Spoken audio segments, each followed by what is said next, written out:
ஏக இறைவன் சாந்தியும் சமாதானம் உண்டாகட்டும். இந்த கோட்டகுப்பம் பொறுத்த வரைக்கும் இந்த பைபாஸ் லைட்டு எப்போவுமே பிரச்சனை தான்.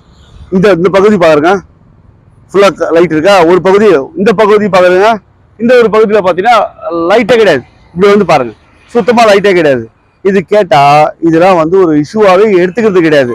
இப்போ வரக்கூடிய பருவமழை காரணமாக எவ்வளோ பிரச்சனைகள் இருக்கு. அந்த பிரச்சனைகள் அப்பாற்பட்டு இப்போ இருட்டான பகுதியாக மாறிடுச்சு. இந்த இருட்டான பகுதி என்ன பண்றாங்கன்னு கேட்டீங்கன்னா, இப்போ வந்து குப்பையை கொண்டு போறது, இந்த பக்கத்துல இருக்கிற புதுவை மாநிலத்துக்கு கொண்டு வந்து இந்த அசுத்தமான நீர், கழிவு நீரை கொண்டு வந்து இங்கே கொண்டு வந்து விட்டுட்டு போறது. இது மாதிரி வேலைகள்லாம் இங்க நிறைய நடந்துட்டு இருக்கு. இதை உடனடியாக நகராட்சி நிர்வாகம் தலையிட்டு இதை வந்து உடனடியாக சரி செய்து கொடுக்கணும். இப்போ புதுசாக போட்டிருக்க அந்த 18 கம்பத்துடைய லைட்டு உடனடியாக அந்த இணைப்பு கொடுத்து மக்களை வந்து இருட்டுல இருந்து காப்பாற்றி வெளிச்சத்தை கொண்டு வரணுன்ற விஷயத்துக்கு சொல்லிக்கிறேன் நான்.